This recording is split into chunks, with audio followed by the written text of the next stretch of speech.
Hi, what's up everyone, Luke here from Fiends and welcome to Geek Stuff.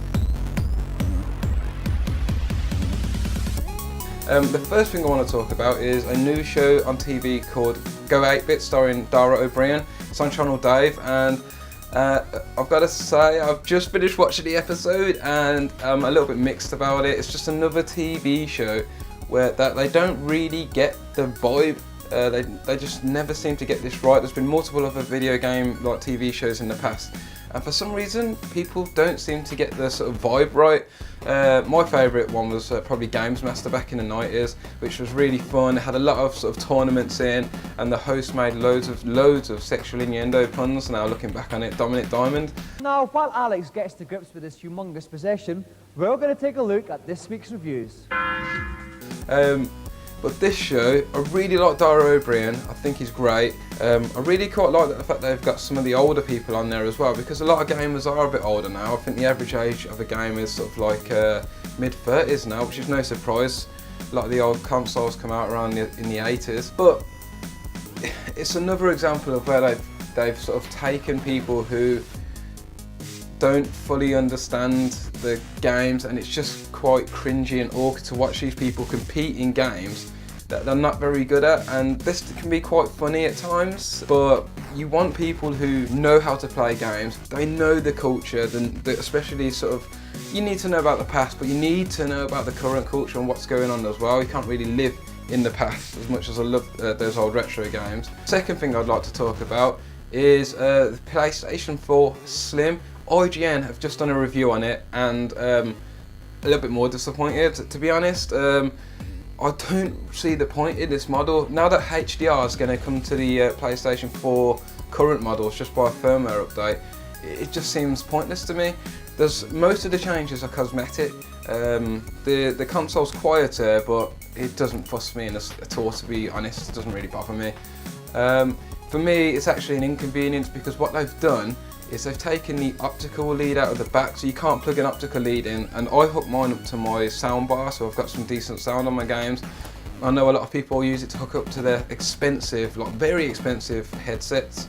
So to take this out just seems to be stripping the console back even more, putting it at a disadvantage. I've got my PS4 like pretty much in front of me at the moment, and I love the design of this console. It's actually one of my favourite consoles in terms of like looks. It looks ace, it looks like a fucking stealth bomber. This PS4 Slim, and I've seen pictures of the PS4 Pro, they've got rounded edges, they've all gone for a matte finish, and they look a bit childish, they look a bit amateur. I don't like them, especially the PS4 Pro. It just looks weird, like a triple stacker sandwich. It just looks odd. Will I be getting a PS4 Slim? Unlikely. Will I be getting a PS4 Pro? I might do, but it's a shame that I have to sacrifice the pretty cool looks of the PS4 in its current state for this new weird looking console. I actually think Xbox with their Microsoft One, their smaller, slimmer design, that looks so cool. It looks really, really cool, and the Scorpio probably look pretty cool as well if that's anything to go by. So the next thing I want to talk about is One Punch Man. This is an emergency evacuation warning. A giant creature of unknown origin has appeared in City D. And the situation seems to be spiraling out of control. Please evacuate immediately.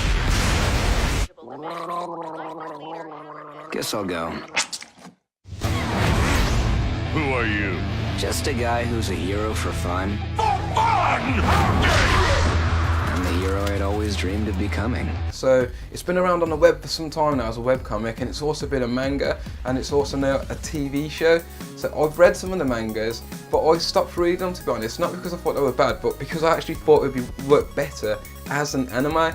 And to be honest, I think I was totally right. So I've just finished watching the series 1 on the internet, and it's so funny, it's so hilarious, for me, I'm a fan of the old school sort of animes because that's what I was brought up on. I was brought on Ghost in the Shell, I was brought up on Akira, Fist of the North Star, The Guyver.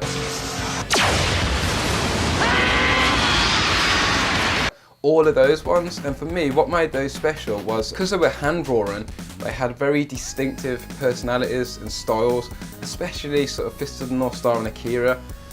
And then moving into the more modern animes, I found the designs were too clean and sort of, because of this, very just lacking in personality. But now you've got stuff like One Punch Man, I think Attack on Titan as well is very cool, and Berserk, even though I love the old Berserk, is looking pretty cool as well. So in One Punch Man, what I really like is, even though Saitama's purposely designed to be quite a plain looking hero, there's loads of style heaps in there, so it'll go from looking like quite a standard sort of anime sometimes into these really cool sort of sequences that are super highly stylized, and it looks so cool when he's winding up for a punch, and then the whole screen will change and it would just look really cool, and you'll punch them and they're all going slow motion, and yeah, it's incredible. And not only that, it's hilarious as well, it's so funny. And this is where I want to offer my 2 cents on something as well, because as funny as it is, I do actually think that there's some deeper stuff going on there, so this is my 2 cents. One Punch Man basically rules around Saitama, who is a hero. He quite a mysterious hero as well. He basically trained for 3 years and become almost a god. He's so powerful, no one can really stand up to him. But despite this, when he goes for his hero exam, because in this universe you need to take an exam to become a hero, he barely passes. He gets like a 71 out of 70, and this places him in the Class C like hero rankings. Now the top hero rankings are all in Class S. So this is really weird, because you've got this Class C hero who's super powerful, but no one really sort of believes he is that powerful. In fact, they think he's a fraud. So this calls into question, why does he keep training them? What's the point in even being in the Hero Association? Well, for me, the whole cartoon is, the whole anime is a saturation on sort of like other superheroes, especially heroes like Superman and Goku. I feel he falls between these 2 heroes in particular really well. So Superman for me has always been a little bit of a boring hero. The reason being is because he's super powerful, but he's never really got anyone to challenge him. I've never really felt like there was any real impending doom with him. Then you got Goku. And so Goku is basically this Super Saiyan, a super powerful being. He could destroy planets easily. But to get to that point, he has to train really hard. And then you've got Saitama. Now Saitama, he has his weird routine which somehow has made him almost godlike. Is 100 push-ups, 100 sit-ups, 100 squats, and a 10-mile run. The problem is he's got no one to challenge him, so a lot of the time he walks around sort of quite bored. As a hero, as a hobby basically, it's a hobby to him. He's bored because no one can challenge him. Despite this, what actually happens in One Punch Man is when because he wants to become a hero, he wants to be recognised, he takes this hero exam and he becomes a Class C hero. And this is great because, as powerful as he is, he has to deal with people thinking he's a fraud whenever he does something, or just not giving the credibility he's due.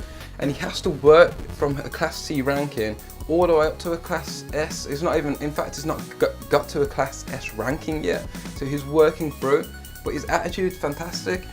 Of course, when this first happens, he's miffed by it and is annoyed, but he's willing to put in the hard work regardless. And this is, to me, this is all about work ethic, and this is the underlying theme of the show.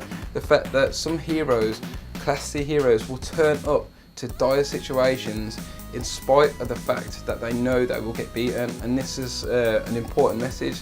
The overall message of the show to me is sometimes you have a responsibility to show up even when the chips are stacked against you, and that's what I love about this show. Finally, I'd like to sort of give a shout out to another YouTube channel called Gamegasm, and they've got an awesome short film on there which they recently released called Solstice, which is based on an old video game, which you really need to go and check out. They're a fantastic channel. The link can be found in the description below, and yeah, go and check them out, they're fantastic. In other news, I am working on a Mother Russia Bleeds Let's Play video. I did actually start one the other day, but then I had an idea, so it is on the way. Just gonna have to wait a little bit longer. I'll have that to you as soon as possible. That's it for this episode of Geek Stuff. Don't forget to subscribe, and for your fix, keep it screen Fiends.